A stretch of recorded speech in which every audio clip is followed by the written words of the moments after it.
E aí, gente, hoje eu vim falar para vocês sobre um poema do Fernando Pessoa chamado Autopsicografia. Em primeiro lugar, queria trazer umas curiosidades sobre o Fernando Pessoa, e eu gostaria de dizer que Fernando Pessoa, além de poeta, foi filósofo, dramaturgo, ensaísta, tradutor, publicitário, astrólogo, inventor, empresário, correspondente comercial, crítico literário e comentarista político português.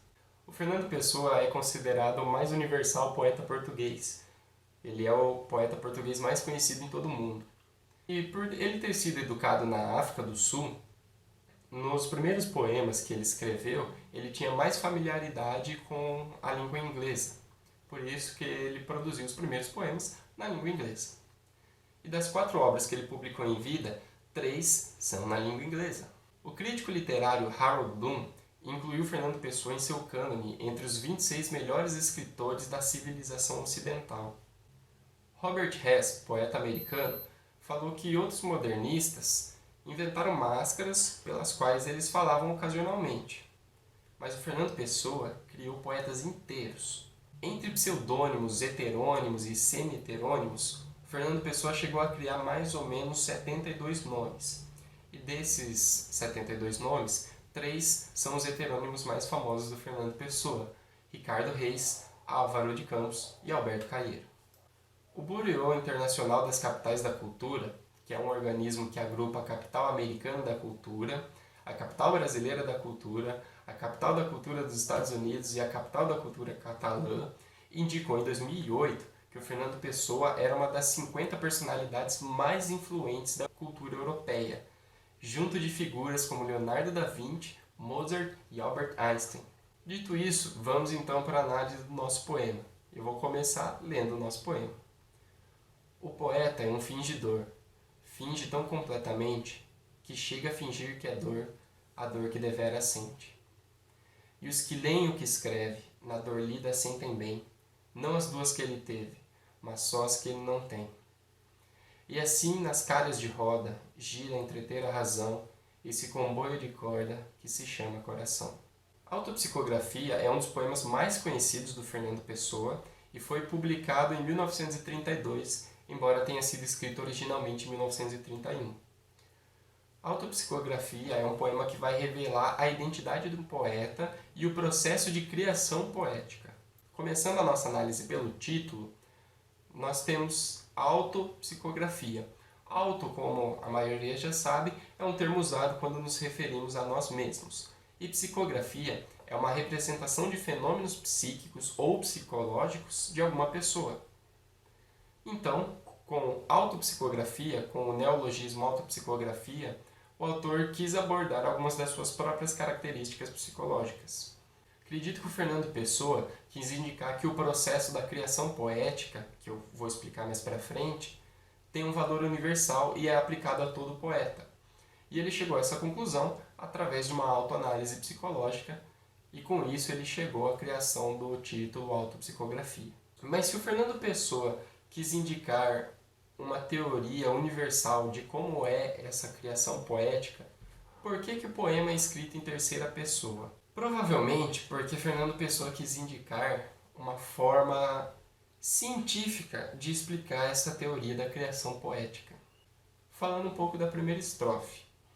Na primeira estrofe, a gente pode verificar a existência de uma metáfora que classifica o poeta como um fingidor.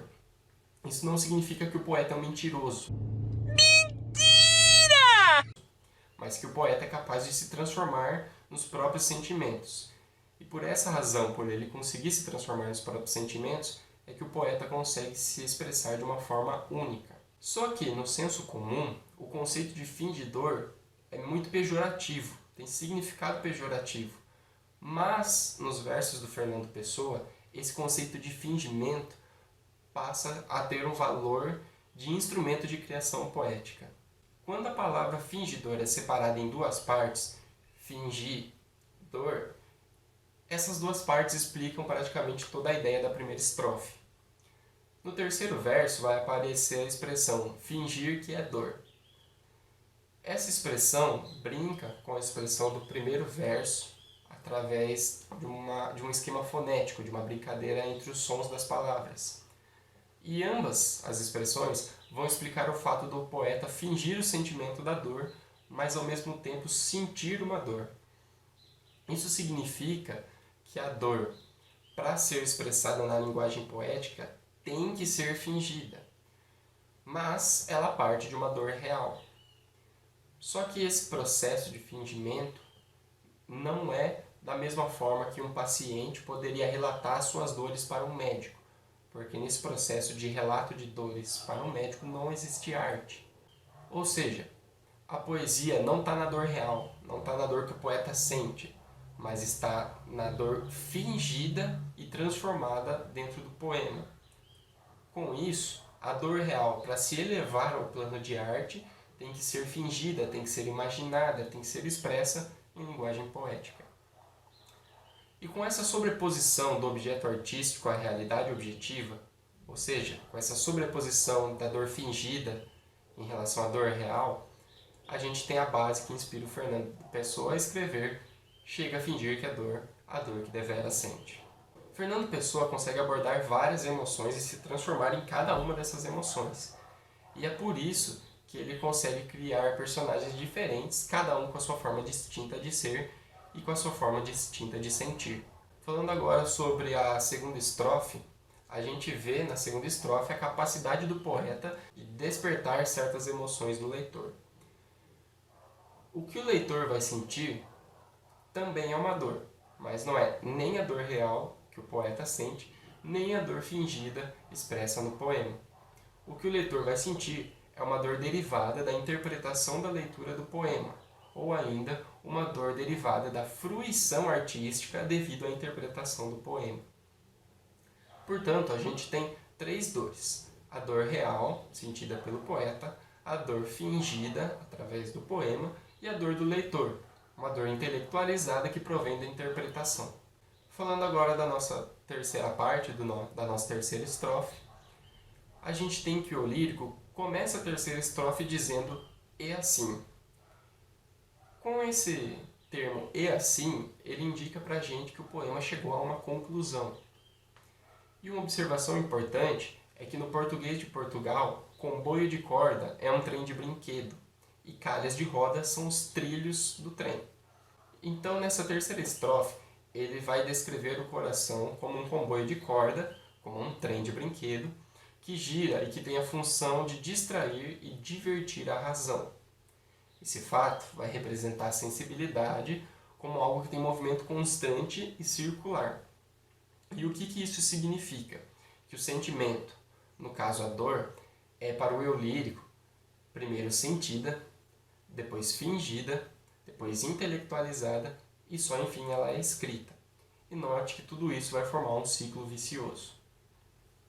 Também através dessa relação do trem de brinquedo que representa o coração entretendo a razão, a gente tem como o eu lírico entende a relação sensibilidade-razão. O eu lírico explica que para compor uma poesia, a gente precisa de sensibilidade.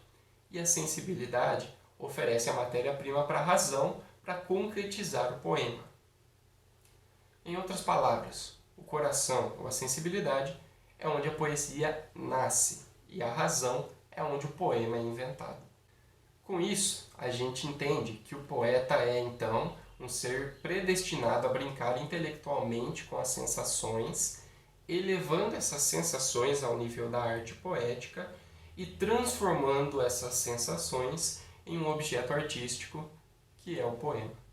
Ou seja, o poeta é um ser predestinado a pegar um sentimento, transformá-lo em arte, que é feito isso através do poema.